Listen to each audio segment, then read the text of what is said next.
Good evening, viewers, and welcome again to Discovering Truth. And I am Pastor Forbes from the Gateway Abiding Word Ministries. I hope we are all being challenged and we're enjoying this series on uprightness and integrity. And this is part 3. By the grace of God, we have 2 more parts and we would have finished. And when we finish, it would have been 11 weeks. It's going to be 6 weeks of the first series, which was truth, transparency, and good conscience, and then this one, which is integrity and uprightness. So I want to go straight into it because there is so much to cover, and the import of all this is that we want to build the new Gambia in a practical way, that there will be a transformation in our thinking and there will be a national character. We are still known as a friendly people. We all grew up in a Gambia where nobody would be hungry. You could go into any house and have lunch and people will invite you and even be offended if you didn't eat. You know, we had things that were about us. My wife tells me that when she came to the Gambia some 10 years, 11 years ago, she was wondering, this kind of country where they don't close the doors of cars, they just leave them and, you know, nobody steals anything from anybody. We need to keep those things because those things are added value for tourism, for investors to have the confidence to come here, for peace and so many things, for rest and all that. And so we need to add integrity and uprightness. And our main character in this study has been Job. We have been reading from the book of Job in the Bible, almost in the middle, just before the Psalms. And we read about this man who made it his lifestyle to be upright, to be blameless, to be a man of integrity, and to reverence God, and to stay away from evil. And ladies and gentlemen, that's not too hard to do. We all know what it means to be upright. We all know the place of integrity. We all know what it means to fear God. We all know what it means to shun evil. You know, people who know you may not see what you do, but God sees us all. And so these are decisions we make. And occasionally, sometimes we all make mistakes, but your default, our default, my default, our national default should be truth, transparency, good conscience, integrity, and uprightness, shunning evil, and reverencing God. When we do that, a lot of things that happen will not happen. And if they happen, they will be so much in the exception that everybody will frown upon them because it's against the national culture, no matter how popular it might be globally. So the story is that because Job lived this kind of life, his life brought pleasure to God and God blessed him. And I remember saying in part 2 that when you should change yourself by changing 0 to 9 or 3 to 8 and, you know, doctoring figures here and taking money you should not take, you may have money for a while, but the Bible is clear that wealth that is ill-gotten gets into diminishing returns. Things can happen. People fall ill. You take all that money and you spend it in all kinds of ways just to get where. And at the end of the day, you find that it was not worth it. But the same Bible says that when God blesses you, the blessing of the Lord, God brings wealth and prosperity with it. It makes you rich, and God does not exact from you. So that blessing of God, God adds no sorrow. It's not a blessing with a regret. It's not a blessing that you're looking behind your shoulder and you have to bribe people. People see it and will say, this is the blessing. Now God gave him. And so this was Job. God blessed him. God barakat him. God baraked him. God blessed him. And so we see he was the wealthiest man in his place. But it didn't get into his head. And he didn't get it by exacting people's property and jailing them. He just got it out of a life of fearing God. And so blessings came his way. People would want to do business with him. People would defer to him. People will have options that maybe even quotations that were lower than him.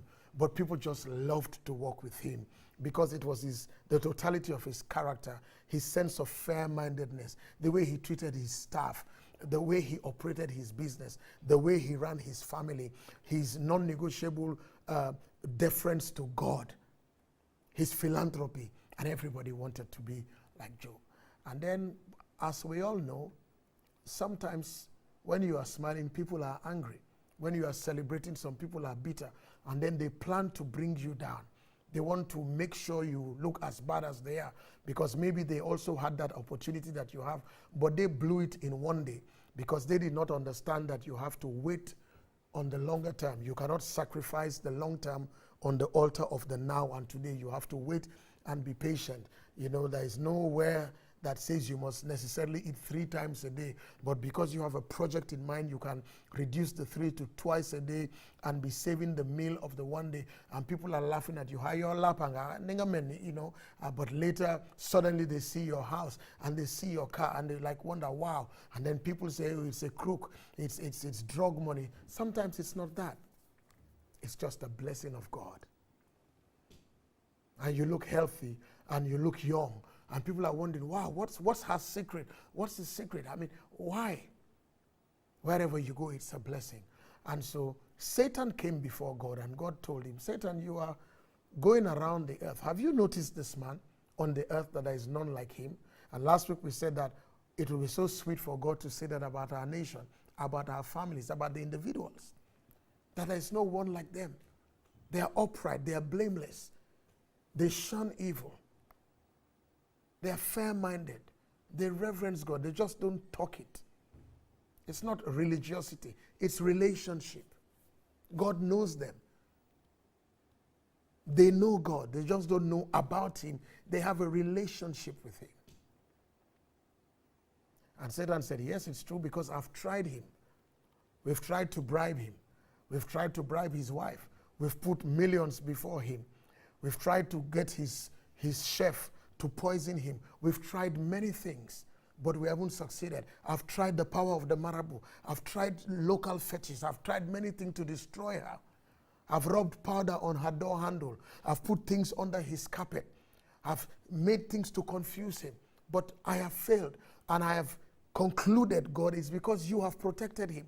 You've put a hedge around him. We can't even find him. When we throw our fetish power on him, our curse, our spell, our hex, it doesn't work. It works for other people because those people, they compromise. And that's the thing about integrity, Gambia.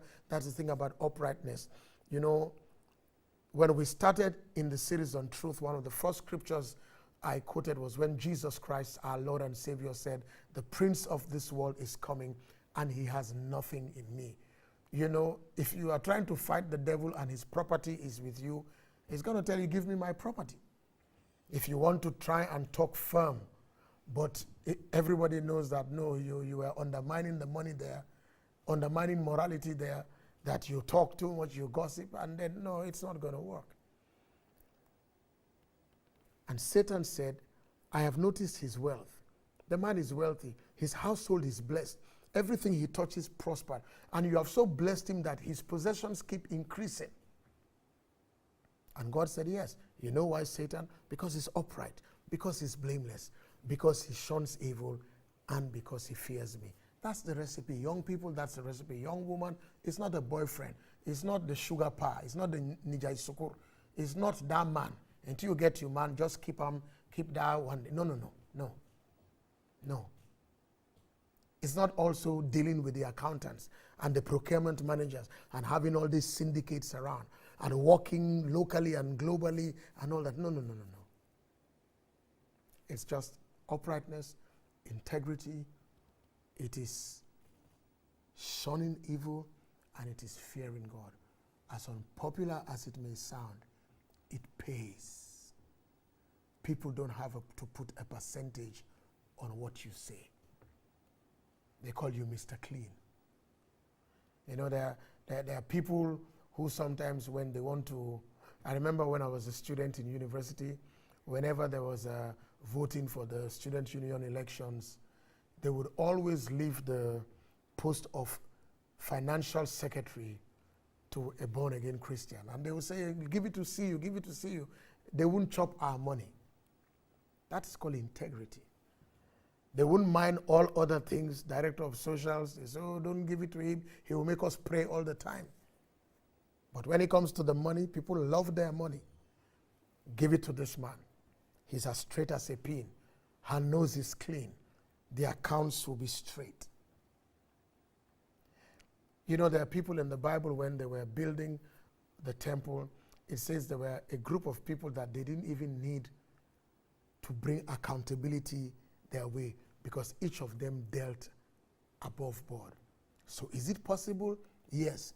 Are there Gambians living that life? Yes. What we're saying is it has to become normative. It has to take on a national character. We have to teach it. We have to celebrate it. We have to, in some ways, enforce it in such a way that it becomes popular culture, and it is irretrievably and inextricably linked to what it means to be a Gambian in the new Gambia, under God. So God said, okay, you are basically saying that Job is loyal to me because of what I've given him, and if you strike all these things, he will curse me. All right, let's go. And we saw last week from this same Job chapter 1 that the children, the cattle, the camels, everything that Job had, the barns, were all destroyed in one day. The man had to think of how to bury his 10 children, 7 boys and 3 girls, all in one day. And Satan must be saying, let's see now. And it says, Job rose up and he bowed before God and he worshipped God. And in worshiping God, he was saying that, naked did I come from my mother's womb, and this is how I go. All these things that I have, I can't take them with me. You can't bury me with my car. No matter how big the hole is, I can't drive the car under the ground. You can bury me with all my credit cards. I can't use them, you know. So why must I let my life be held by these things? These things are to be used. I remember many years ago, a preacher said that 1,000, when you break it in two, is thou sand. So treat 1,000 like sand. Use money. Let money not use you. Let it amplify your generosity and philanthropy and not your greed. Let it not make you crazy. And so it says in all this, and that's where we ended last week, Job did not sin nor charge God with wrong. You know, one of the things about integrity is you just know that you are not better than anybody. You just chose a path, and many others have refused to choose that path.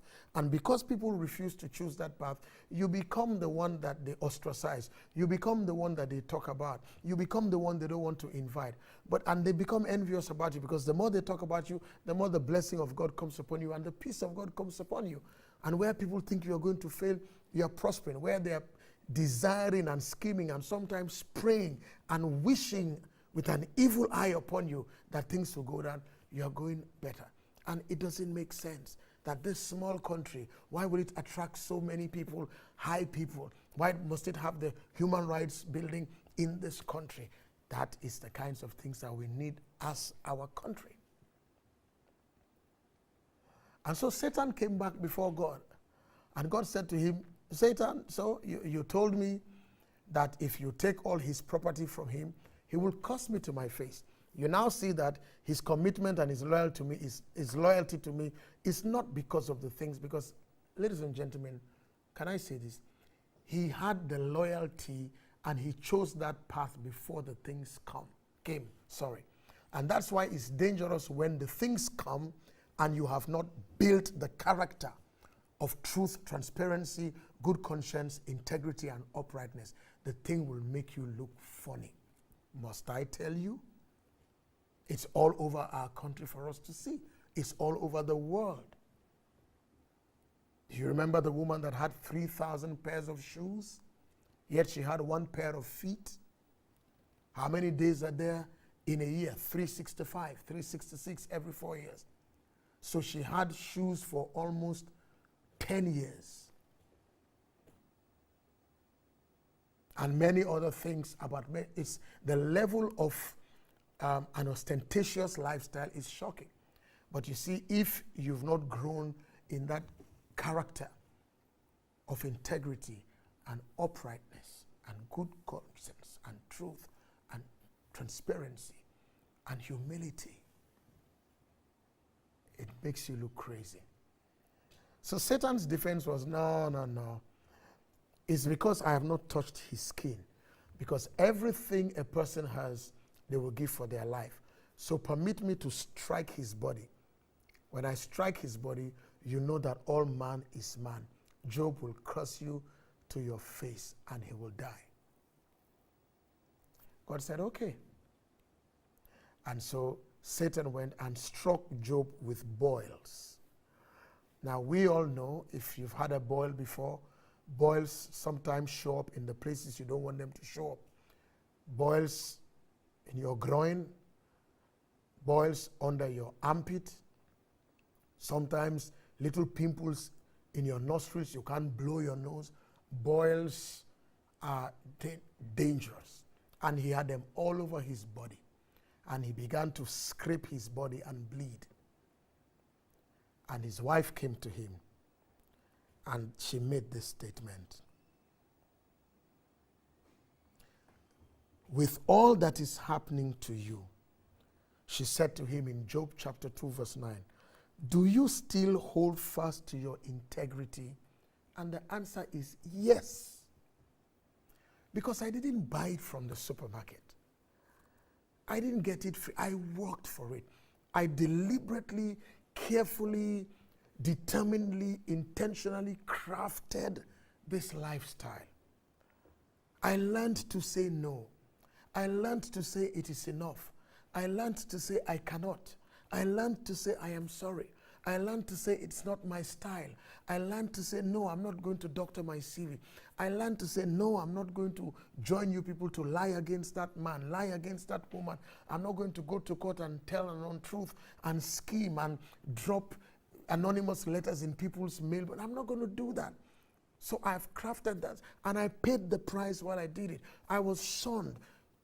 People didn't want to talk to me. You know the lifestyle when you choose that path. People call you names, Holy Mary. They call you Holy Joe. They call you Pastor. They call you this. They call you that. Mr. Killjoy. And ladies and gentlemen, integrity can and will be tested to this point. We are not really sure, because the Bible does not go into that detail, what actually became of the marriage of Job during those times. But at the end of the Bible, he still had the same children that he lost in that tragedy. So I want to assume that maybe he had the same wife. But look at how trying this was. His wife, his partner, the one that shared the same bed with him, just because of the difficulty of seeing pain and loss. Sometimes that's the price of integrity. There are people today that we salute in our country. There are people today we hear when they are coming home, people rush to the airport and then they are put on national television. Why? Because of their integrity. They paid the price. High price. We have Gambians here today. Only God knows whether they all have what we all have. People who have broken fingers, people who have one bad eye, people who maybe don't have all the abilities we have for our pleasures. They paid that price. People with marks and scars and memories. So integrity is a choice. But as you can see, they are celebrated. And we all want to be close to people of integrity. People want their children to go around children of integrity, from families of integrity, of uprightness, of truth. No parent that is worth his or her salt will be clapping for their child if they came from school with somebody's money. Parents will get upset and sit the child down and talk, or maybe punish the child, because you don't want the child to start on that path of taking money that's not theirs. Because the longer road may be jail. The longer road may be a bullet. The longer road may be lynching, unfortunately, in some cultures. Integrity is hard. So people can be bribed. You sit in the office. You handle money. You handle procurement. vouchers come to you. You are a purchasing officer. You draw the checks. You are the person that goes to deposit the money at the end of the working day. You are the paymaster that goes up country. You are the one that asks people they cannot sign your thumbprint for them. Are you doing it with uprightness and integrity? In the new Gambia, because the old Gambia dispensation should be over. It's a new Gambia. If the things that were normative and ubiquitous in what we call the old Gambia are happening now, then there's a problem. But I believe together we are working on it, and the change and the transformation will come. So Job did not. He rather replied to his wife, who the wife actually said to him, curse God and die. This is enough, it's not worth it. And he said, you are speaking like one of the foolish women. Job, not knowing what really was happening in the heavenlies, said that, can we accept good from God and not accept adversity? And you know, integrity is tested by adversity. And true loyalty, true commitment and faith comes in a time of adversity. It shows. Again, it says, in all these things, Job did not sin with his lips. So we must aspire to this as a country. We must aspire to a national sense of code of ethics. This is un-Gambian. This is not Gambian. You can see somebody who say, no, I know she looks like a Gambian, but she's not a Gambian. And you find out that she's not, because this is not the national culture, it's not the national psychic. Because we have uprightness, we have character, we have decency, we have goodness, we have honesty, we have morality, we have rectitude, we have righteousness, uprightness, virtue, and virtuousness. Build the picture in your mind's eyes and see how great it will be. It will get into Parliament or National Assembly. It will get everywhere. Because irrespective of my party, if something comes before me and I'm thinking of the community I represent, the constituency I represent, and also my integrity, because at the end of the day, ladies and gentlemen, as I said in the beginning, there are three words that are going to be crucial. One is posterity, the other one is legacy, and the third is family. Why live in such a way that even your family cannot come back to the country? Your children cannot come back. Not because they did something, but you did something that makes it difficult for them to come home. We should all be thinking. This is not pointing fingers at anybody. We should all be thinking. And that's why whatever we do when we exercise oversight over people, we must always remember that saying, uneasy lies the head that wears the crown. Leadership and decision making will never be easy. So I'm sitting there in the National Assembly, or I'm sitting in cabinet, or I'm sitting in the Supreme Court or the High Court, or in my chambers. Are people going to come with an envelope? And they're recording me, as happened here, or as was shamefully shown in a West African nation not too long ago, judges. Integrity. When you walk with it, you don't turn behind. You're not wandering. Uprightness. People know you. Somebody tells you, don't bother yourself going to that woman. You can't bribe her, she won't take it. Don't bother yourself going to that man. As I said, there are people who, if they exchange money for you, you put the money in your bag and you go. Because the integrity is proven. And if when you do go home and you count it and there's an error, you call them, they say, oh, sorry, I'll send my driver to bring the extra. Or if you are passing by, I'm sorry. Not the people who want to argue, well, you know, Harley's Contela Santa, you before content before you left, I can, you know, and you find people doing that. Integrity. You see it in restaurants. Sometimes you have a meal and there's something wrong, you call them, oh, we are very sorry, we'll replace it for you at no cost. That's integrity. But if the manager wants to shout, no, this hair is your hair, it's not my hair, you put it there. Integrity. Are you going to disturb everybody in that restaurant because one strand of hair? You're going to lose all your clientele. And now with social media, there will be people videoing you and putting the name of your restaurant for the entire world to see in real time. For how much is a plate of food? $400, $500. Integrity will be tested. And so as a nation, we have to go on that.